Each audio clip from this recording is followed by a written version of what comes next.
The grove is full of moonlight, and the moonlight is the wrong color.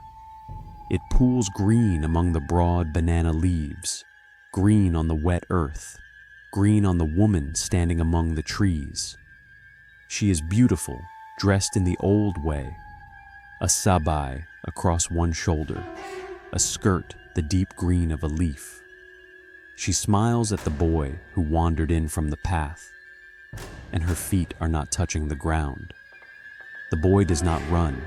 He was told about her, the way every child is told, but the telling never included this: the stillness, the cicadas gone silent, the bananas hanging heavy and unripe months before their season.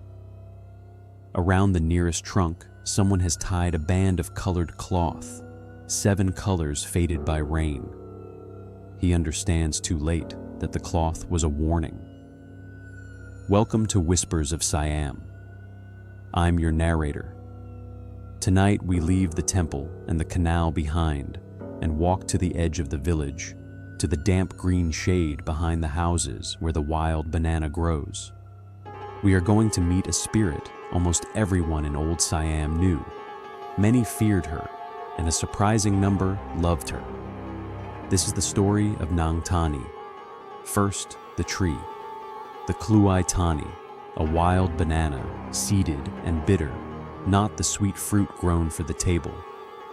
It grows fast in the wet ground behind a house at the edge of the forest.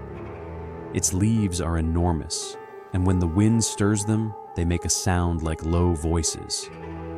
Some trees, the Siamese have always known, are more than trees. Nang Tani belongs to a family of spirits the Thai call Nang Mai, the ladies of the trees. She is the most familiar of them, because the wild banana grows closest to where people live. She is not a forest demon glimpsed once in a lifetime. She is the presence in the grove behind the kitchen. She is young, and she is lovely. On this, every account agrees. A woman in the bloom of her life, her skin pale with a faint green cast, like the underside of a leaf. She wears traditional Thai dress, always in green, and carries the scent of ripe banana with something sweeter underneath. She is seen most often on the night of the full moon, drifting at the foot of her tree. Where did she come from? The stories do not agree, and the disagreement is part of her.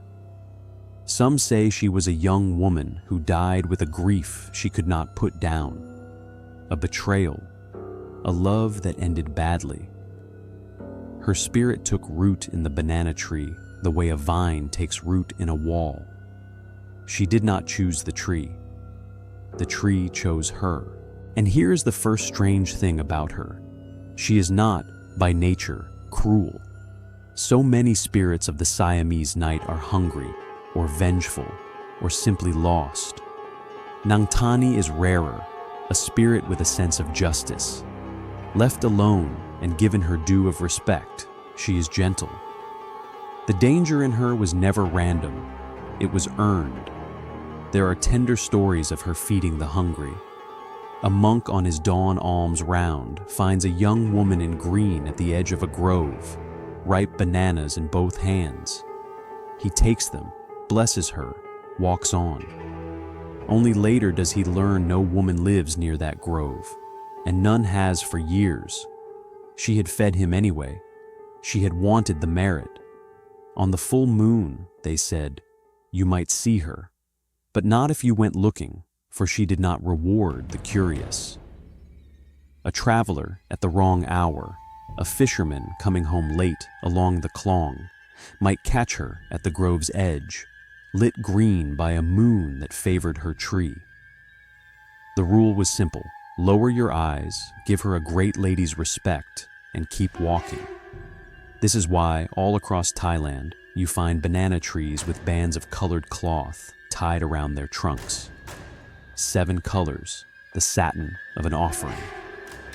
The cloth says, this tree is spoken for. A lady lives here. It is the same gesture a person makes toward a shrine, a boundary drawn in silk. The cloth does not bind her. It honors her. Because there was one act no one in the old villages would commit carelessly. You did not cut down a banana tree at night, in the dark of the moon, when she was closest to the surface of the world. To fell her tree without asking her leave was not the felling of a plant. It was an assault on the lady inside it. And she remembered. There is a story they told in the Central Plains. A man came to a village, a hard man, the kind who believed fear was a tax paid by fools. He heard the villagers speak of the lady in the grove, and he laughed. A tree was wood, a ghost a tale to frighten children. To prove it, he would cut her tree down that very night, alone. The villagers begged him not to. They offered him the cloth to tie, the words to say, the courtesies that cost nothing. He refused them all. To ask the tree's leave, he said, would be to admit the tree could refuse. So at moonrise he took his blade and walked into the grove. The cicadas, they said afterward, stopped all at once. And then the grove was very quiet. What he met among the trees, no one living can say. But they found him at dawn at the foot of the banana tree, unharmed, without a mark on him, and entirely changed. He could not speak for 3 days, and when the words came back, they came back wrong. He never went near a banana tree again. He went in to prove she was a story. He came out as part of hers. That is the warning half of Nang Tani. But the legend has a second half, told just as often, because a spirit who only punished would have been only feared, and she was not only feared, she was, in her way, beloved. For every cruel man humbled, there is a kind soul rewarded. A poor woman lived alone at the edge of the same grove. She had nothing, but each night she set rice and incense at the foot of the banana tree and spoke to the lady inside as to an elder sister. She asked for nothing. One morning, she woke to find on her threshold a comb of fine gold, and beside it a ripe banana from a tree that should not have fruited for months. This is the pattern across 100 tellings. She punishes the arrogant and aids the gentle. She is hardest on men who treat what is beneath them as theirs to break. The cruel, the faithless husband, the stranger who takes without asking. And she is softest toward women, toward the poor, toward anyone wronged with no one to tell. She remembers what it was to be a woman unprotected. Perhaps that is the truest thing about her. Strip away the green skin and the floating feet, and Nang Tani is the spirit of a woman failed in life and given power in death. She guards the border behind the houses, the very place in the old world where a woman alone was least safe. She is the night watch of the wronged. She is not alone in this. Belief in the Nang Mai runs deep through all of mainland Southeast Asia, older than the temples, from before the Buddha's teaching reached Siam. It comes from the animist understanding that the living world is full of presences, that a great tree has a tenant, that the forest watches back. Buddhism did not erase this belief. It made a place beside it. And so, even today, you find banana and takian trees wrapped in the same 7-colored cloth that drapes a sacred image, given incense, even the saffron robe of a monk tied around a trunk, so no one would dare bring an axe to it. The lady in the tree and the temple have learned, over centuries, to share the same shade. Walk through a Thai village today, away from the highway, into the green dampness behind the houses, and you will still see it. A band of faded cloth on a banana trunk. A small dish of offering gone soft in the heat. The grove is quieter than it was.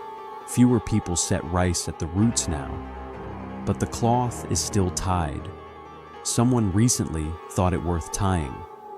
In Bangkok, the groves are gone, paved over, built upon, and the lady in green has fewer trees to live in than she once did. The young there will tell you Nang Tani is only a story. Perhaps they are right, but notice how carefully they say it, that even those who do not believe will not be the first to cut a banana tree down at night. Because some part of the old understanding survives in them under the disbelief, the way she survives under the bark. The full moon still rises over the country every month. The same moon, the same green light. And somewhere at the edge of some village, the cicadas go suddenly silent. The bananas hang heavy, out of season, and a lady in green stands among the trees with her feet above the ground. What does she mean in the end? On the surface, a warning. Respect the living world. Do not raise a blade against what was here before you. The forest is not empty. The tree is not only wood. There is an older courtesy the legend asks us to keep toward what cannot speak for itself. But underneath the warning, there is something gentler and sadder, and I think it is why she was loved. Nang Tani is grief that did not disappear. The woman the world forgot, given a tree to stand in and a moon to stand under, so she would never be entirely gone. The cloth around the trunk is not only fear, it is remembrance. It says, someone was here, someone mattered. So the next time you pass a banana tree wrapped in faded color, you might slow your step just a little. You do not need to believe. You do not need to leave an offering. You need only grant the courtesy the old villagers granted, the acknowledgement that the world behind the houses is older and deeper than we are, and watches, kindly, those who pass through it with respect. Thank you for walking the green path with me tonight. Subscribe, and I'll see you in the next whisper.